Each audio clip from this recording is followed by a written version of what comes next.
year right now. So I'm going to bring out Tatiana, Eugene, Roman, and Vlad. Come on out, guys.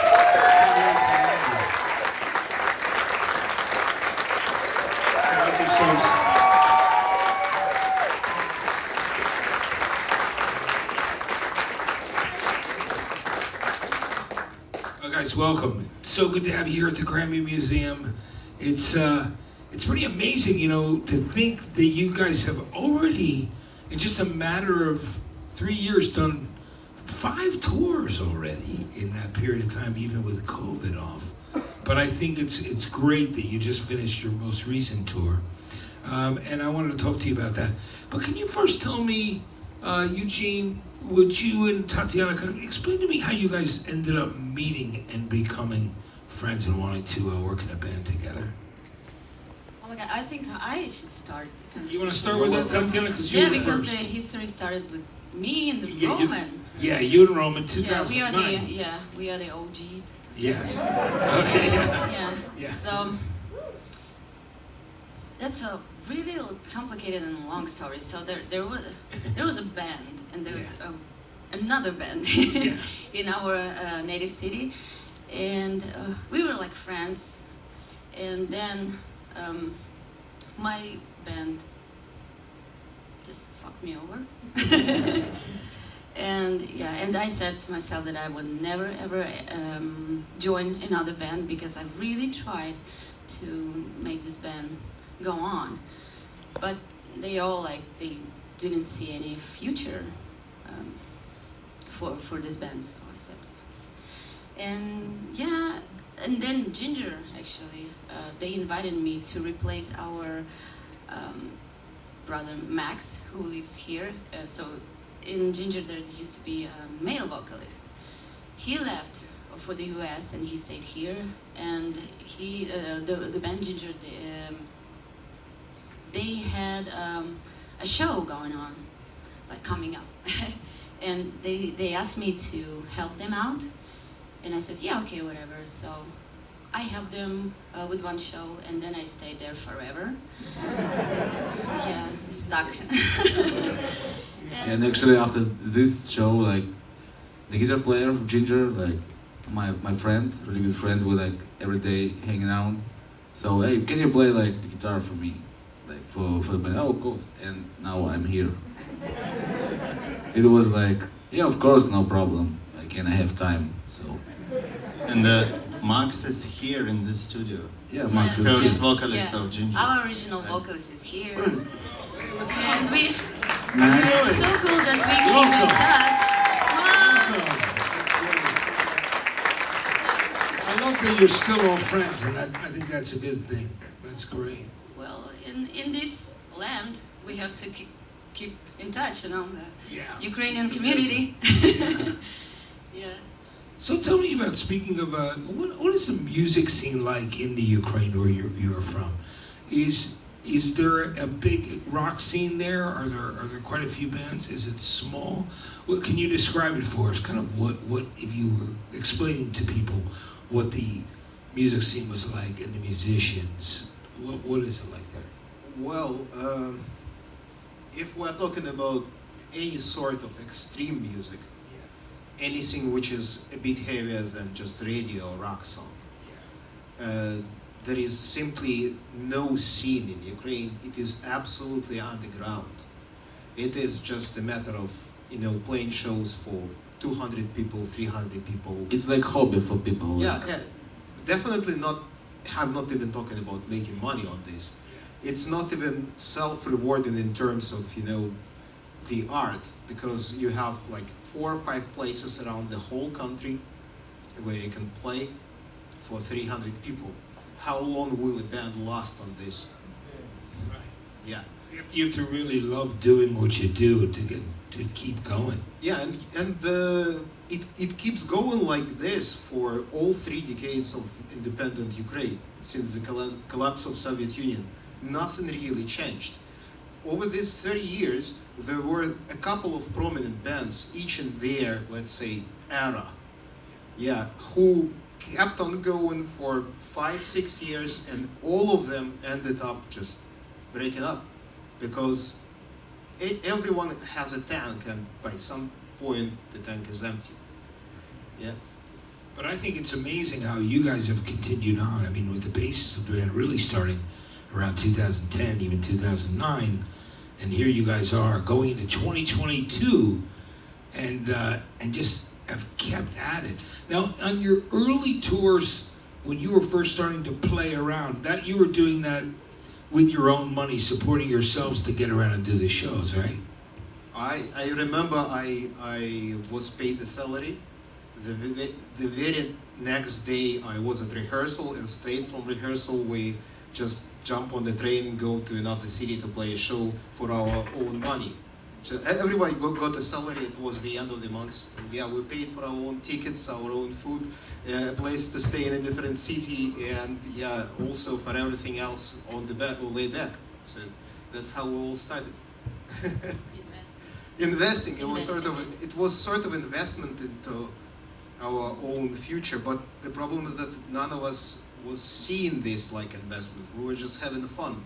The main idea was to go somewhere and play for different people and have fun. We all enjoyed it. It was nothing financial was standing behind that. Nobody wanted to make money on this. It was simply, just because of the love for music, first of all. And even if you won't make money.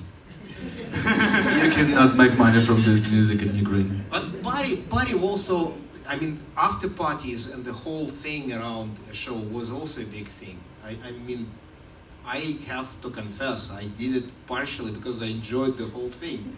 Just going somewhere, getting absolutely wasted on the road to a show, on the road back. During the show. During the show, yeah. Fun times. It's amazing. Tell me, can you describe what it was like, dealing with and starting a band while there was so much unrest and the different things that were happening with in a country that's war torn? Is music the thing that really got you through?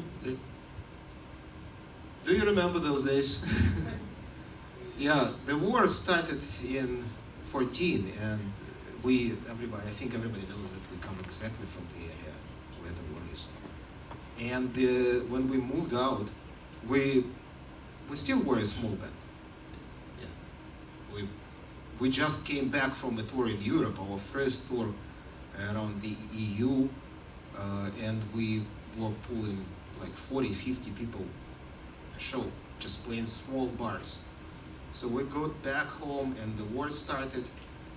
And how it happened that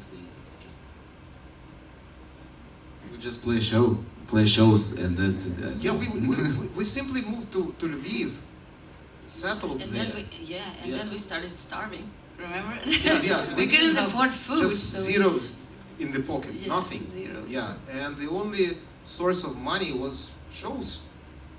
Small money, like if you have 50 people at the show, and at least each second one, if you play well, buys a T-shirt, 25 T-shirts. Well, it's something.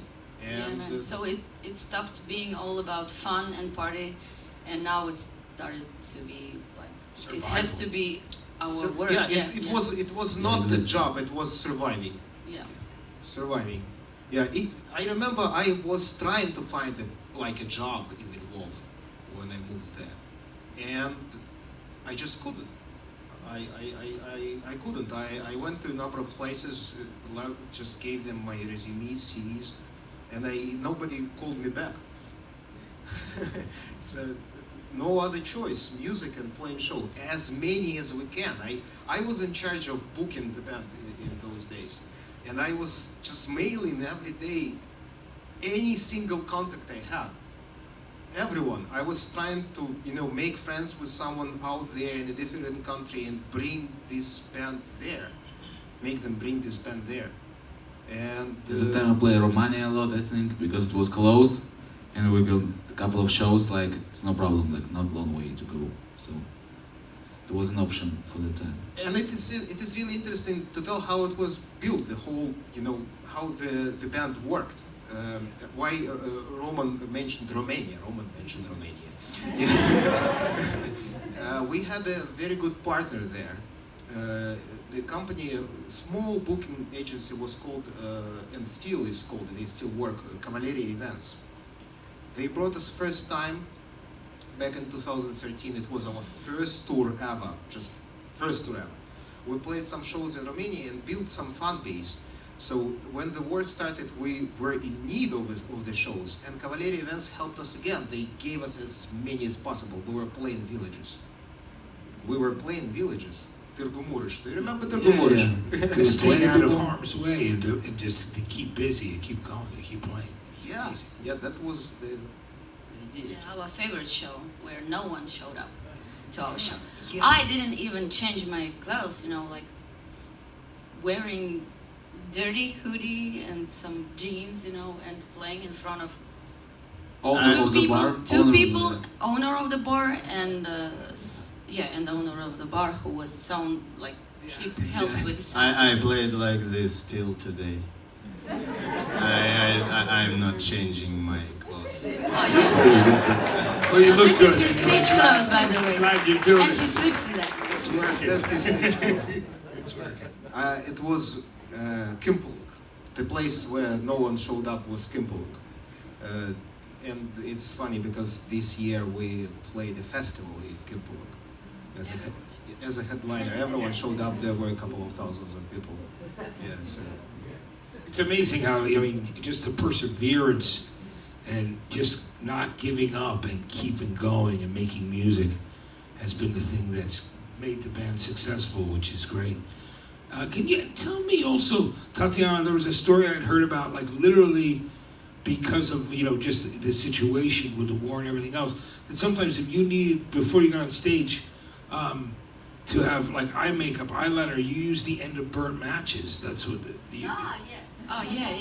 So I started doing wearing makeup when I was 11. Yeah. In early age because I loved it. I really have love for painting and art. Yeah. And this was kind of like my self-expression, the way to self-express. And and I remember that I watched my mom doing the same, so of course she didn't let me wear my makeup at all in this young age, but I secretly did. And for girls who struggle doing this eyeliner, forget about those like thin brushes and stuff. You take a match, you burn it, and then make it like really sharp it. Then you buy a kohl pencil, like eye pencil, black one. Yeah. Don't sharp it, or if it's sharp or sharpen, just take the other side, which is like, another side that's cut. Yeah. No. And you make your match wet, and then you put it inside of this, the core of the. Sorry for my English, I don't really know No, we terms understand. for You're this. doing great. So you put it inside, like make a hole, and then your match gets all like black, Yeah. and you put your match flat Yeah. and just drag it all along the lash line, and it's perfectly straight, no fuck ups, I promise. That's fantastic. Yes. 11 years old girl can do it, so you can do it. So we're gonna show another video right now, and then we'll come back. even I wanna try it out. All right, from Macro, we're gonna check out the video for On the Top. So I hope you enjoyed this one. Let's check it out.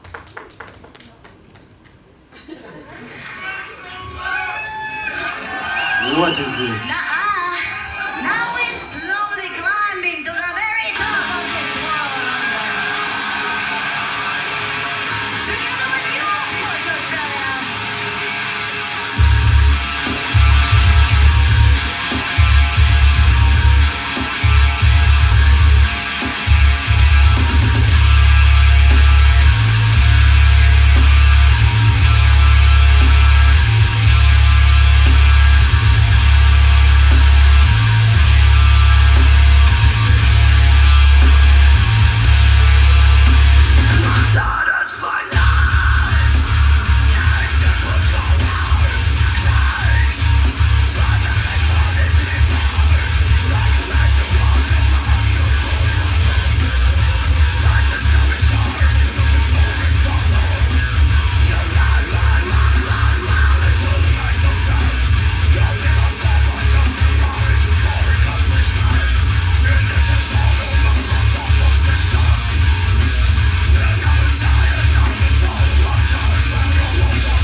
live in Melbourne.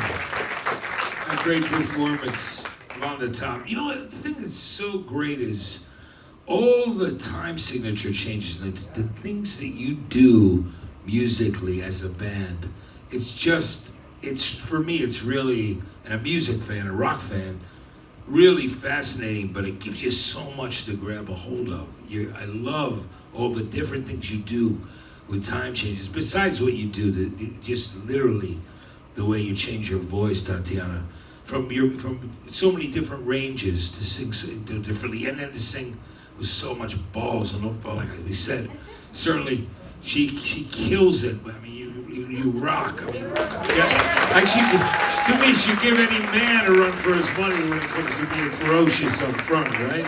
That's what I say. You know, but it's great. Can you so let's talk about you guys as discovering music when you were younger, but for you, Eugene, what was the first music and rock that you remember listening to, and the things that really made you say, I want to play an instrument, I want to be a musician? It's easy to remember. It was Nirvana. Yeah. I heard the song on the radio. Yeah, back in the days, you could easily hear "Smells Like Teen Spirit" a couple of times a day. Yeah. I remember I heard "Smells Like Teen Spirit," and the very next day I went and spent all my savings to buy a cassette. Yeah. Yeah, we started listening to music on cassettes. Yeah. I got a cassette of Nirvana, and this is how it all started. Yeah, for me. But I was a fan of music for a very long time. I started playing bass when I was 17 or 18 years old. And I started as a fan when I was 9 or 10 years old. Yeah. So it was a long journey for me just as a listener. Yeah. And who were some of the other people that you loved and listened to? I mean, it's probably really diverse, but can you name a few? Throughout the years, it changed a lot. As it does when you're a kid, you keep discovering new music. Yeah. Starting Or with old Nirvana music. and all the grunge things, and go into heavy metal, thrash metal, death metal, and the harder the better. Yeah. At some point, when you're a teenager, the more extreme you listen, the cooler you are. Yeah, that's great.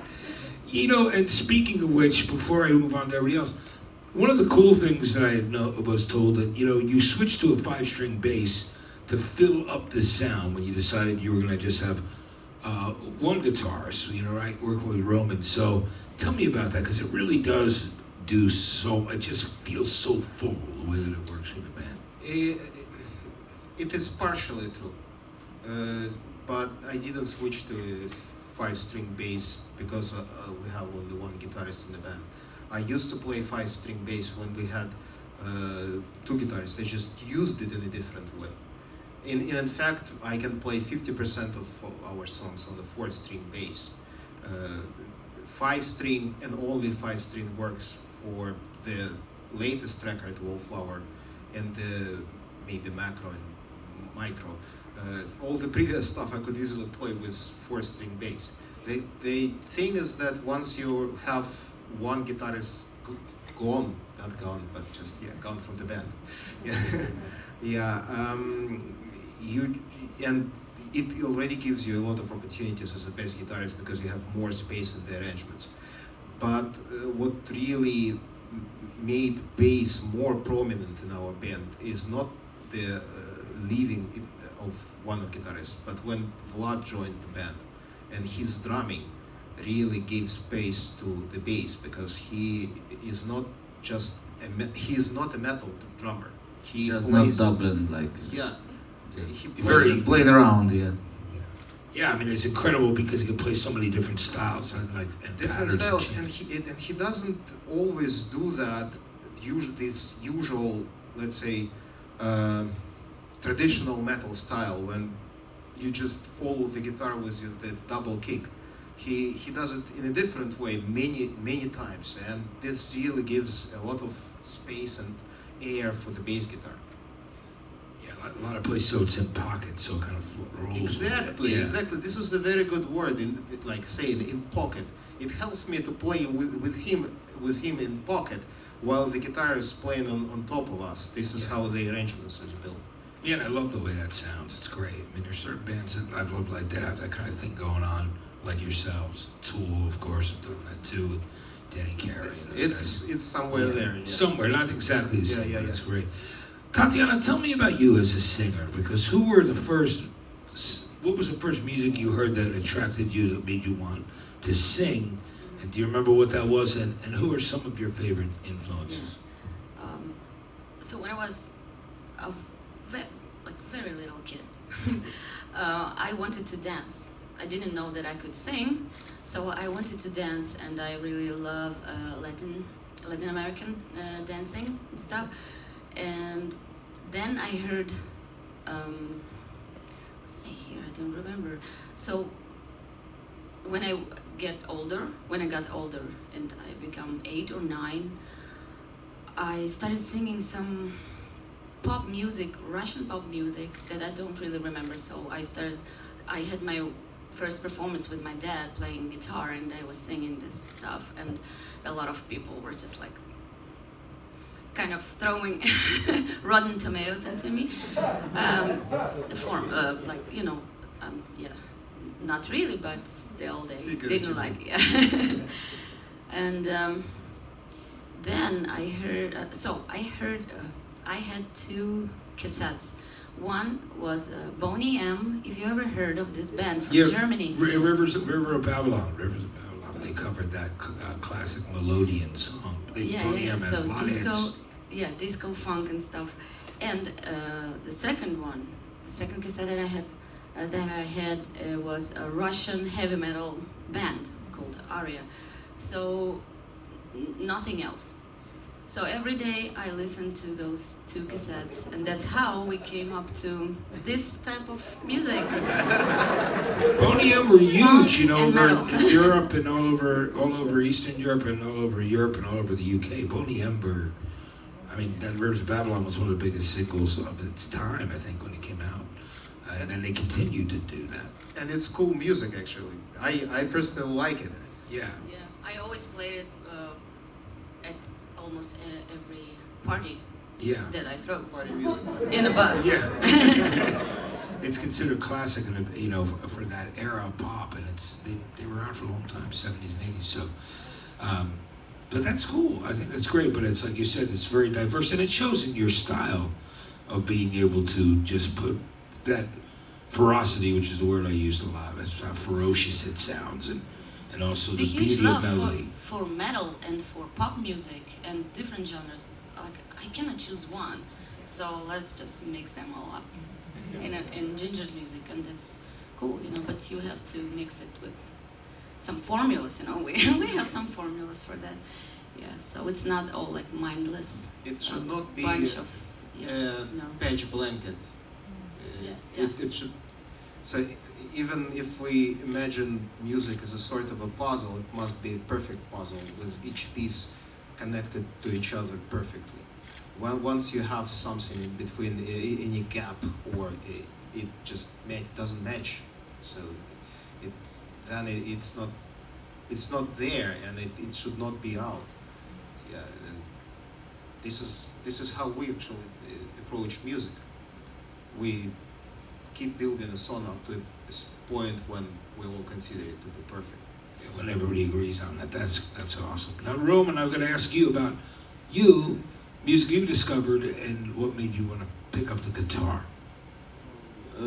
So I think it's Nirvana too, because now I play guitar before I listen to Nirvana. Like I tried to play, like some chords, like some friends showed me some chords that time, but the point I want to play in a band when I listen to Nirvana or music video, I don't remember, and then I asked my parents, like, buy me the cassette, because it's like I was a kid, and yes, I think it's Nirvana too. And then more extreme metal comes to my life, like Pantera, Metallica, and so Slayer, and then it's like, Legendary speed metal, thrash metal bands, and great bands that came out of that era too. That's great stuff. That's really good. And you killed it. And Vlad, I'm going to ask you, since you're the last one to join the band, were you familiar with Gingers before and their music, and were you a fan of their music? Yeah, we have a party a couple of times. You saw them at a party a couple of times? do you play? No, we met each other, I think, on a festival in Kiev. Yeah. Not in Kiev, in Kamenets-Podolsky. No, for the first time in Kiev. For the first time, Yeah, for the first time Rogan in City. Kiev. I worked in Good party. music instrument shop. Oh, okay. Yeah. And guys, it's dislocated near this festival. Yeah. Like one station, one metro station. Yeah. Yeah, and we met each other there, and I told them, yeah, I will go on this festival after work. Yeah, it was Sunday. I worked till 6, and but I don't saw Ginger on this festival. I think he that was late for the show, but he Yeah, showed yeah, up yeah. later. And we partied until the morning. I took a huge bottle of gin. Yeah. And after it, we came to Zolik. It's Good friend of our ours. good friend, yeah. And that's it. I remember him calling me, "Hey woman, hey woman." Yeah, that was our first. Encounter. Yeah. But it worked out. It's great since you've been playing with the band, and it just sounds good. It's all like Eugene said, that it's very. It's just like it works really well. The four of you, it sounds great. Who do you have favorite drummers before or bands? The first people that you liked in rock? I don't know. I think like the most crazy drummer in metal, it's Thomas Hake from Meshuggah. Meshuggah's a great band. Yeah. And I don't know, Eloy, crazy guy from Yeah. Sepultura. Yeah. And Navin Kaparvais. Yeah, like That's great. I think these 3 guys. All great drummers. Yeah, Matt Garska, yeah. Crazy. That's awesome. So let's talk about the fact that you guys have already, you were determined to get out and to play.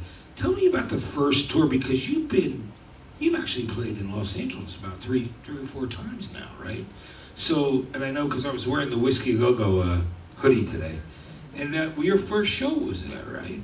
Yes, exactly. So can you tell me about that first? Almost, but almost. Our first show was in Belaska. Yeah.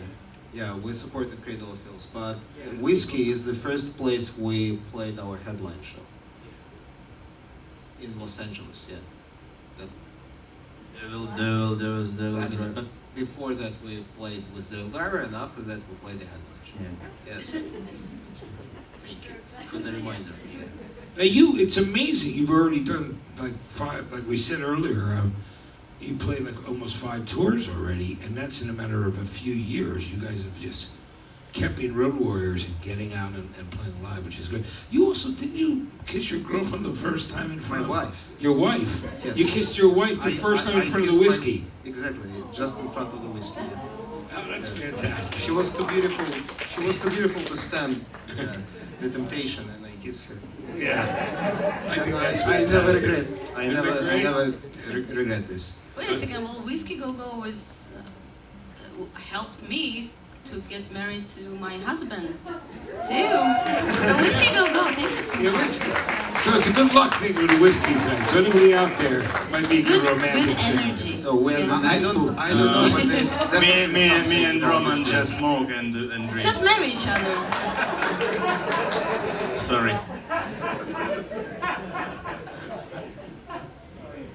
So when you saw how many people were, really getting and becoming fans of the band worldwide, going from, Breathe, and from very beginning of doing EPs and then doing the albums, but as you got, to King of Everything, and you saw Pisces just 58 million spins on YouTube, just shows you just how strong the music is and what kind of reach it has worldwide and emotionally. How do you feel about that, Eugene? I would not connect all of that only to Pisces because yeah, But it's Pisces. building the fan base. In terms of building a fan base, we need just to pay attention to the overall spectrum of things. Yeah, all the other videos which have tens of millions of views, but most importantly, and I think the main factor which helped us just to break through and be where we are now, which is pretty amazing. Like, yeah, I would never imagine myself being right here. If somebody told me 15, 20 years ago that 2021 I'll be sitting on the stage talking to you and seeing all of you here, I would say no way, it's impossible. Yeah, and I mean the main factor which played the main role in building all this huge fan base is the number of shows we played worldwide. And we played so many because we never said no. Once we had an invitation to play, an offer to play, we always said yes, no matter what. We could drive our own in a van for 3,000 kilometers to play one show in the very, very far north of Finland. And we arrived there, and when the locals knew that we drove there, they were absolutely stunned. Not Norway. It was Norway, I think. And Norway, first time, Yeah. Oulu in Finland, and in Norway, Carmageddon Festival. It's the people there were absolutely shocked because nobody comes there by vans, not even bands. I mean, literally no one. People fly there and take a ferry. Yeah. I know what you're talking about, but you drove all that way. I mean, that's how devoted you are to being a band and playing, and how much you love what you do, which I think is the secret to everything, really. Comes down to it, and longevity is because you do it because it's what you love to do. It's what's in your heart and what you have to do. You know? Exactly. And it's built of many aspects, not only the love for the music. Because when you are on the road in a van with these people for a couple of days, it's not about music. Yeah. It's the mindset we have is very different from, just an average person. We really enjoyed being on the road, like nomads. Back in the days, we loved being on the road and just seeing the world, having all those experiences connected to traveling, meeting new people, just opening up new cultures. Yeah, and that was one of the driving forces, I believe. Yeah. Always. I think that's great, and it's amazing. So we're gonna show another video too. We're gonna play one more video for now, and then we're gonna talk some more. But we're gonna check out Perennial, which is on the Micro EP. So why don't we look at that right now?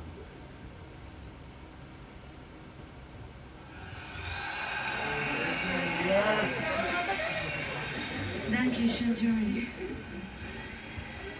Well, with the next song, we must say goodbye to you. But rather not goodbye, but see you next time. This autumn feels like funeral to me. The longest song of grief. And not for what has passed, but for what shall last.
Okay. Thank you got so it. much. And see you someday. Yeah. Thank you very much for the opportunity to watch the video. I think I know we it's all- weird. we haven't I know watched it's- it for Oh, a while. Yeah. That's great. It was good to see it. Yeah. It was. The screens which you can see on the stage were built by our sound guy Sasha, who is somewhere there. Sasha. Himself. Great job.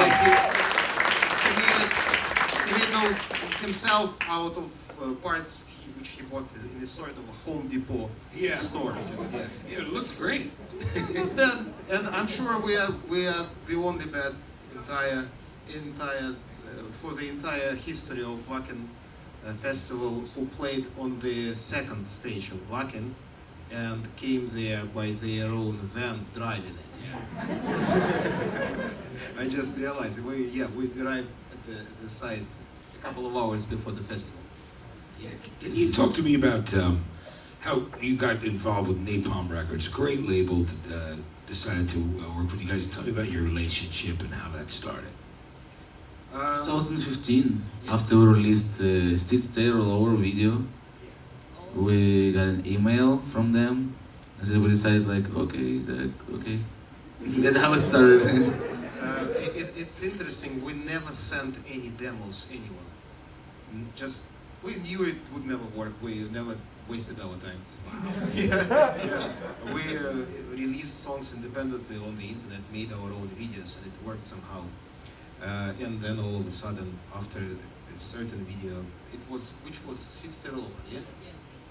Sister Rollover, and we've got this mail, and we were not even planning to get signed. Yeah, so roll over the song. That was what they saw. That's unbelievable. That's amazing. Yeah. And it's still a big part of your live show, what you do. You play it quite. We didn't play it on this tour, Yeah, but we played it. last tour with the US tour. Or? Yeah. I don't remember when We played we it played it. No, even we- this we- summer. Even this summer we This played. summer, after the summer, we skipped this. Yeah, we were playing Yeah. Sister All Over in the summer and didn't play it here. But it's a song which I think will be back on the track list, definitely. Eventually, Yeah, yeah. one of the biggest hits. It's great too that you're working with Dez from Cold Chamber and Dez Devil Driver, because Dez is such a great guy, and I know he loves managing the band. Talk to me about that as well, because you were fans of his music before, right? Oh yeah, I was a huge fan of Cold Chamber, and I really want them to come together, come back together, and yeah, I really would love to go to a show of Cold Chamber and see hear it, but some old songs that I've loved. I loved their chamber music a lot. It's my favorite, I think. And I love Devil Driver too. I think it was the first album. Yeah, was I Could Care Less. Yeah. Yeah. Songs like this. Yeah. Awesome songs.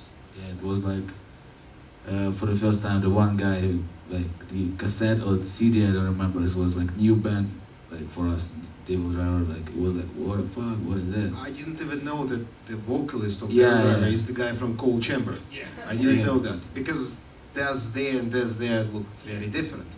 Yeah. Two different people. And it blew my mind off because that first Devil Driver at that time was probably the heaviest thing out of there in this metalcore, new metalcore or groove metal scene. That That's- was a big record.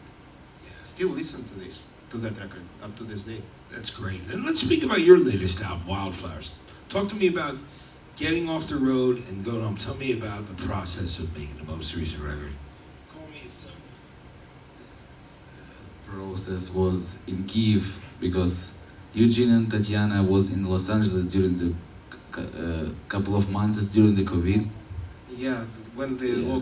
lockdown started, we got stuck here, Tatiana and I, and they went to Kiev and started the album. So you started that back home, yeah? Yeah, so yeah, Vlad have a couple of songs already, like composed. Yeah. So we just changed a little bit some parts. It like every day seated in the rehearsal studio with Vlad, recording something, change some little bit, and how it was like this. Just every day sitting day by day, sitting and working. Imagine when everything is locked down, what else to do. Then we Yeah, had but the we enjoy the process like 100%. Yeah, and you ended up getting a great record out of it anyway, doing the record, which is great. Let's talk about this latest tour. You played almost 38 to 40 dates, I think. Or how many was it? on this last Yeah. the one 42. 42 dates, which is amazing. Now, I know you guys were itching to get back on the road and excited to get back out. And you sold out a lot of those dates, which I think is really great. It just shows the reach and the fan base that you've been building here in the States and North America. We have the exact number. We know how many people attended. Yeah, that's great.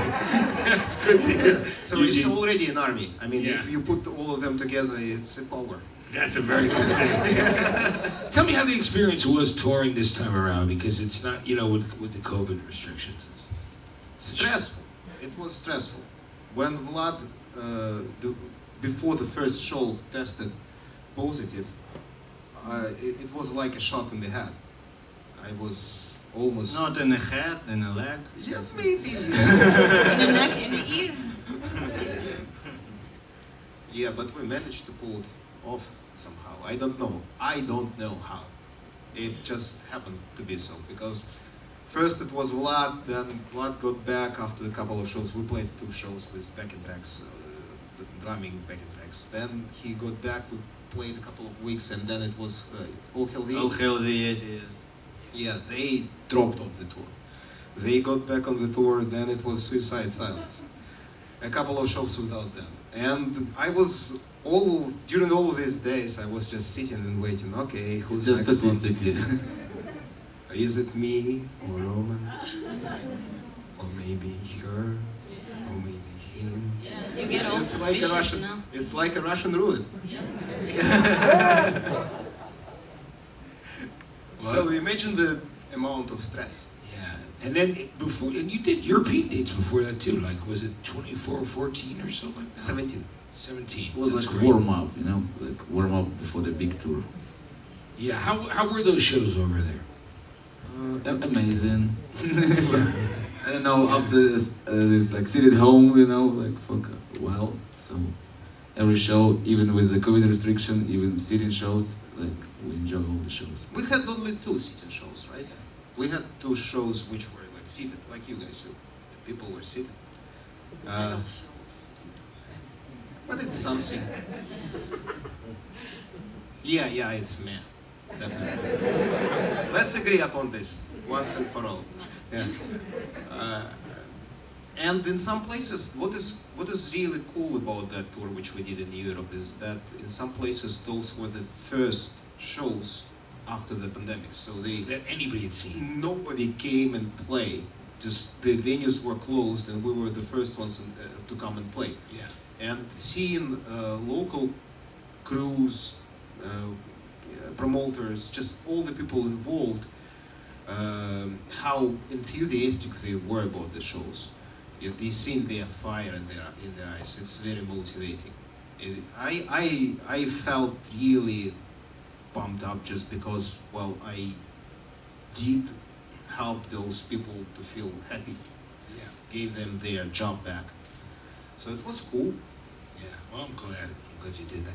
So I want to just say, this has been great, and it flew by with you guys. It was so good to have you here, and I'm really looking. Thank you. Yeah, it's nothing but pleasure to be here. It's nice. It's a very interesting experience. We never did anything like that, and I think it's going on quite well. Yeah, you guys are doing a good job. Hey girls, you got some tips and something like learn something new. Yeah, you guys have done great. This has been really great. So before we close up, I just want to ask you guys, what's in the plans after the new year? Are you going to thinking about going back, trying to get back on the road some more to do more shows? Or Chilling a little bit. After New Year, there's gonna be Ukrainian Christmas. Yeah. The 7th of January, this is our Christmas. This is our plans, Yeah. These are our plans. Just to enjoy winter holidays and no more music to write Yeah. until maybe next it's year. It's time to start accumulating ideas, just to be ready for the next record. But so far, I think it's time to play live. I enjoyed playing live, really. Wanna have some rest and be back on tour. Yeah. That'd be great. I don't know. You have to sing on the next tour then. No. Just on the streets like this. If I start singing, we won't have all these people. I'm sure. I know. Maybe it's gonna be new avant-garde genre of Metal. Let's call it bad singing. Bad metal. Bad singing. Bad singing genre. I think it already exists. Is there anything else you guys would like to share with the audience that's been here tonight before we say goodnight? I just want to tell you, I thought you guys did a great job, and it was really a pleasure to have you here at the Grammy Likewise, Museum. absolutely mutual. Thank you very much. Thank you very much. so much, you guys. Yeah, it was great to see you guys, and we're really looking forward to the next tour when you guys come back next time and more music. And I just love, again, the power, the international power of music and of rock and metal, and just really how it translates, because there's nothing like it. Yeah. I think everybody here would agree. Music builds bridges, across oceans. Unites Connecting people. Yeah. This is one of the main, let's say, goals of music as far as I see it. Because no matter where you're from, no matter what language It's you like speak, one language. yeah, you just listen to heavy metal and it unites everyone. Yeah, it is. Absolutely. Metal definitely unites. It's a beautiful thing. That's why we love it. That's right. Guys, thank you so much for coming. And I just wanted to say, I look forward to seeing you. And thanks again for being a part of what we do here at the Grammy Museum. Everybody, let's hear it for them. Eugene, Tatiana, Roman, and Vlad. It's Ginger, everybody. I want to thank Mayor Crabtree Warner and all the folks at the Grammy Museum for doing this and putting this together. Of course, Dez, the management, and the great folks at Napalm Records who have put out the band. And of course, most importantly, these guys for coming and spending the time with us tonight. Let's hear it from everybody. We'll see you all next time around. Thanks so much for coming. Drive carefully and have yourself a great and safe holiday and a great 2022.